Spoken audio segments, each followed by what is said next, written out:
देखो जी, डिश देख के लग रहा है ना एकदम ये किसी भी शादी की शेफ इन डिश में हो सकती थी और आगे लाइन लगी हो सकती थी। मतलब ये नहीं है कि आप शादी का वेट करना है ये खाने के लिए, है मतलब ऐसा नहीं है कि शादी करवानी है, करनी है, दोस्त की शादी पे जाना है, उसके मेन्यू में एडवाइस करना है, खुद बनाना है। Do not wait for somebody to get married to eat wedding food. Get married yourself, sorry, make it yourself.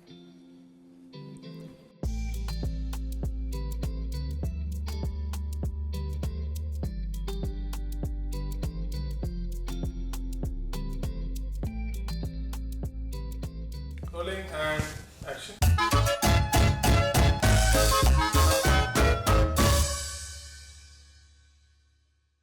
तो जी चंगेजी आलू बनाने के लिए आपको चाहिए आलू। ये ट्रिक कभी पुरानी नहीं होती, सबको पता है रणवीर क्या बोलने वाला है, फिर भी रणवीर बोलता है बिकॉज हम नहीं बोलेगा तो लोग बोलेंगे नहीं बोलता है, हम बोलता है तो लोग बोलते हैं बोलता है। आलू हम लोग काटेंगे ऐसे मोटे मोटे लेकिन लंबे लंबे, इसको बोलते हैं स्कैलप्ड पोटैटोस, क्योंकि एक सी फूड होता है स्कैलप जो कि ऐसा होता है। एक तरफ ये हो रहा है, दूसरी तरफ अगर आपके पास फ्राइड प्याज पड़ा है तो आप फ्राइड प्याज ले लीजिए, आजकल तो ऑनलाइन भी मिलता है, नहीं तो बना लीजिए। आलू का प्रोग्राम इधर हो गया है जी। आलू को मैरिनेट करने के लिए आपको डालनी है हल्दी और हमारी फेवरेट खूब सारी कश्मीरी रंग वाली मिर्च, लिटिल बिट ऑफ हल्दी, सॉल्ट। जिंजर गार्लिक पेस्ट डालना चाहें तो डाल सकते हैं, डाल ही देते हैं। एक्चुअली मेरा मन नहीं था पर पीछे से घरवाली की आवाज़ आ गई तो डालना पड़ रहा है। अगर आपकी भी घरवाली की आवाज़ आए तो डाल दीजिएगा, नहीं भी डालेंगे तो चल जाएगा। जी पेस्ट उर्फ घरवाली पेस्ट।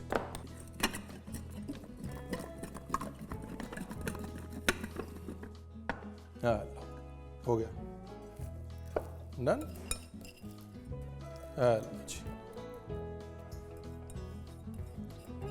ये हो गया जी आपकी रेसिपी का पार्ट 1।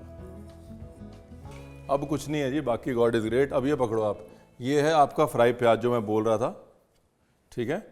ये है ब्रिस्ता, वो कॉफ़ी वाला बरिस्ता नहीं है, ये ब्रिस्ता है, ब्रिस्ता फ्राई प्याज। फ्राई प्याज के अंदर आपने डाला जी काजू, ठीक है, फिर इसमें डाला लूण, फिर इसमें आपने डाले मसाले, हल्दी, मिर्ची एंड धनिया।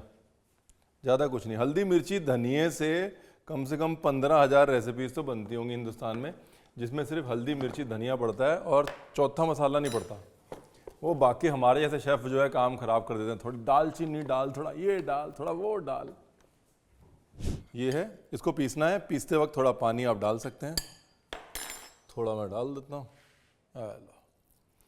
एक काम और करते हैं, थोड़ा लाइफ आसान कर देते हैं। ये पीसते वक्त ये डाल दीजिएगा थोड़ी सी धनिए की रब पला करे डंडी, ठीक है। आला पीस के लाना एकदम बारीक, बारीक मतलब ऐसा बारीक कि एकदम हाथ से फिसले, ठीक है जी। Programme number 1 is done. अभी आते हैं प्रोग्राम नंबर 2 की तरफ। प्रोग्राम नंबर 2 एक्चुअली बहुत सिंपल है, पहले आलू पका लेते हैं। अब अगर सरसों का तेल है तो सरसों का तेल, अगर सरसों का तेल नहीं है तो जो भी तेल है वो डाल लीजिए। ये लो जी, आलू टिक्की नहीं बनानी है, पता लगा ऐसे तले जा रहे हैं। मतलब बेसिकली आलू को एक 30-40% टाइप का मामला रेडी कर लेना है, ताकि ऊपर से मसाले के भुनने का जो फ्लेवर है ना वो आ जाए, और दूसरा ये जो तेल है ना ये मोनोपोली है, अभी तेल के अंदर फ्लेवर जाएगा और फिर वो फ्लेवर धीरे धीरे आलू के अंदर जाएगा। नहीं तो आलू पनीर ये सारे जो है ना, इनकी प्रॉब्लम सबसे बड़ी लाइफ में यही है, बड़े बेशर्म होते हैं, बड़े ढीठ होते हैं ये, ऊपर जो मर्जी हो जाए अंदर इनमें कोई बदलाव नहीं आता। तो हमारे दादाजी बताते हैं कि भाई उनके साथ एक लड़का था, पहले गांव में सारे ऐसे पेड़ के नीचे पड़ते होते थे, तो वो लड़का पेड़ के नीचे ऐसे बैठा था और उसके सामने ना एक चींटियों ने गड्ढा किया हुआ था, तो गड्ढे में से एक चींटी जा रही थी, एक चींटी आ रही थी, एक चींटी जा रही थी, एक चींटी आ रही थी। तो टीचर जो है वो उसको बड़े प्यार से समझा रहा था कुछ। अब टीचर उसे समझा रहा है, वो देख रहा है नीचे चींटियों को, चींटी आ रही है जा रही है, आ रही है जा रही है। टीचर जब समझा हटा तो फिर उसने बच्चे से बोला, बेटा बात सुन, कुछ आई? तो बोलता, मास्टर साहब कुछ आ रही हैं कुछ जा रही हैं, पता सा नहीं चल रहा। तो बस वही है, ये जो आलू और पनीर है ना, ये वो ढीठ बच्चा है। अब समझ में आई बात? अब ये सुनाता हूँ, माइक इधर ला के, ये देखो।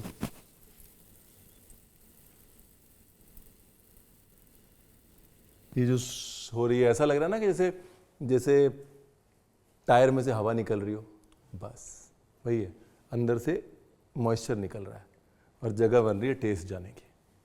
अभी क्या करना है? हाँ जो तेल था ना, अपना तेल, वो मैंने निकाल लिया। ठीक है जी, ये आप कुकिंग में कभी भी कहीं भी यूज़ कर सकते हैं। कुकिंग से बोर हो जाएं तो इसको गार्निश में ऊपर डाल सकते हैं, कोई भी ग्रेवी है उसके ऊपर थोड़ा टेस्ट के लिए।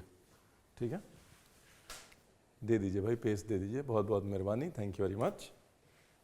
वाह क्या बनाए, पानी ज़्यादा डाल दिया आपने, पानी कम। देखो कभी भी याद रखना, कोई भी चीज़ भूननी है तो जितना आप पीसते समय पानी डालोगे ना, उतना आपको भूनते समय सुखाना पड़ेगा, है? तो इसलिए पीसते समय कम डालो, बाद में अपनी मेहनत कर रहे होगे, भून रहे होगे उसको धीरे धीरे धीरे धीरे धीरे धीरे, है? ऑलवेज। ये पेस्ट किया है शुभम ने, नीचे कमेंट किसी को करना हो, उसकी टांग वांग खींचनी हो तो शुभम करके लड़का है, उसने पेस्ट किया है, तो उसको बता दिया कि शुभम पानी थोड़ा कम डाला करो।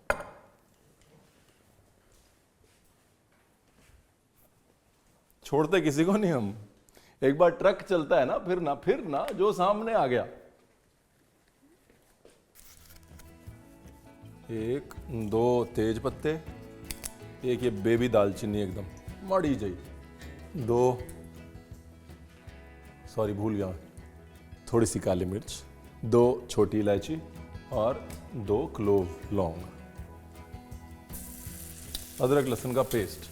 आमतौर पे पेस्ट मैं कभी तेल में पहले नहीं डालता हूँ, मैं हमेशा पहले प्याज डालता हूँ फिर पेस्ट डालता हूँ, ताकि प्याज और पेस्ट साथ में भुन जाए। लेकिन यहाँ पर प्याज जाएगा नहीं, जाएगा भगवान भला करे टमाटर, इसलिए मैंने पेस्ट पहले डाल दिया। और टमाटर के साथ में ही बगैर सोचे हुए दही। अभी क्या करना है जी? वही करना है जो हर बार करना होता है, भुनाई। अब देखिए, जो ये बोलेंगे कि यार ये कोई ऑथेंटिक डिश तो है नहीं रणवीर, है आलू चंगेजी कोई ऑथेंटिक डिश है, तो मेरा उनसे यही जवाब है कि देखो चिकन चंगेजी भी कोई ऑथेंटिक डिश नहीं है। चंगेज़ खान कभी इंडिया आए ही नहीं है, तो ऐसे ही बना दी चिकन चंगेजी। जब आपने ऐसे चिकन चंगेजी बना दी तो हमारे वेडिंग केटरर्स ने आलू चंगेजी बना दी तो आपका पेट में दर्द हो गया है। और अगर आप हमारे चैनल पे नए हैं तो एक तो सब्सक्राइब कर दीजिएगा, सब्सक्राइब करने पे इनाम है हमारी मुस्कुराहट। और दूसरा, हमने पीछे एक शो किया था पका के दिखाओ, 5 एपिसोड का शो था, वो जरूर देखिएगा सर्च करके, मतलब हमें तो बहुत मजा आया, कुर्सी से गिर गए हम तो हंसते हंसते। पका के दिखाओ। हाँ, अभी जी पार्ट टू ये है आपका प्याज, काजू और मसालों का पेस्ट। अभी आप समझे शुभम ने क्या कांड किया है। अब जितना उसने पानी डाला है मेरे को उतना सुखाना पड़ेगा। I always say cooking is and backwards. Cooking वो पिक्चर है जो दी एंड से वापस चलानी पड़ती है। अगर आप शेफ हैं तो पहले दी एंड सोचना पड़ता है, फिर पिक्चर चलानी पड़ती है ना। वरना आप अभी के हिसाब से तेल डाल देते और फिर लास्ट में जो है तेल कम पड़ जाता है, कुछ नहीं कर सकते। Cooking is a good film made backwards. चलो, अगर मैं बेचने पे आए हूं और मैं बोल ही रहा हूं cooking is a good film made backwards, तो फिल्म देखिए, सबने देख लो बकिंगम मर्डर्स नेटफ्लिक्स पे जाके।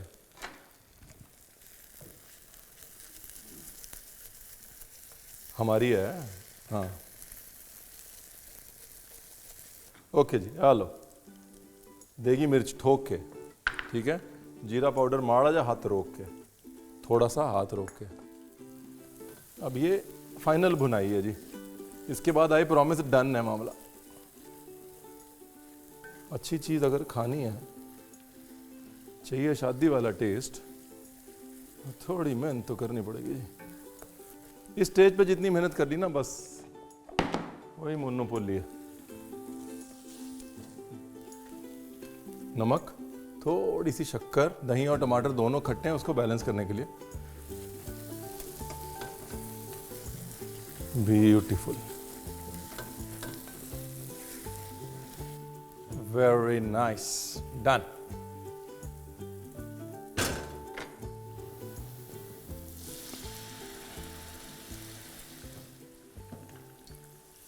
बस अब ये भगवान के हवाले हो गई। एक बार पानी गया, उसके बाद भुनाई बंद। तो इसलिए भुनाई चाहे 10 सेकंड ज़्यादा कर लीजिए, ये वाला प्रोसेस रिवर्सिबल नहीं है, हैं? फिर उसके बाद भगवान भरोसे हो जाएगा।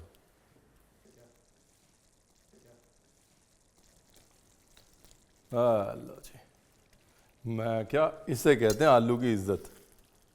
ये वो वाली रेसिपी है जिसमें कैप्शन में कभी नाम नहीं होता है, नाम कभी नहीं होता कि आलू कौन सा है, मटन कौन सा है।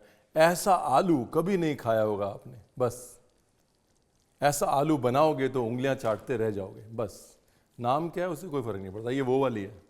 नाम पे मत जाओ, अपनी अक्ल लगाओ। अब ये जो आपने तला था ना मामला, अब वो एक्शन करेगा। अब ये ग्रेवी धीरे धीरे धीरे धीरे आलू के अंदर जाएगी।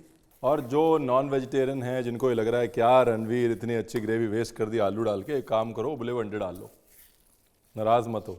लेकिन अंडे के साथ में आलू भी डालना, तब आपको मतलब समझ आएगा कि ये पूरा रणवीर ने आलू के साथ ये तीर क्यों लिया है। कसूरी मेथी डाल रहा हूँ ये थोड़ी सी। हाँ अल्लाह,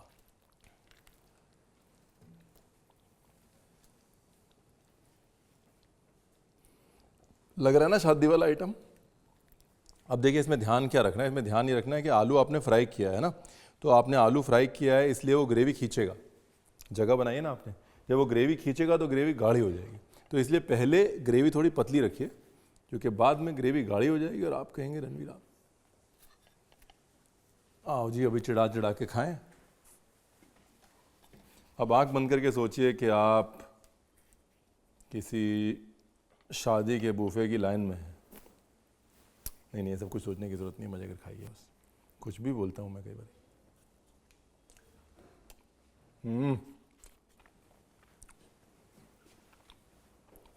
अगली बार मैं पता है क्या फ़र्क डालूंगा इसमें, छोटी इलायची नहीं डालूंगा, बड़ी इलायची डालूंगा। बड़ी इलायची की जो स्मोकीनेस है ना, कहीं और ही ले जाएगी इसको, क्योंकि आलू जो तला है ना उसके मसाले भुने हुए हैं। अब उसमें ज़रा बड़ी इलायची की स्मोकीनेस ऐड करिए और ये इक्वेशन जो है कहीं और चला जाएगा। अभी भी बहुत कमाल है।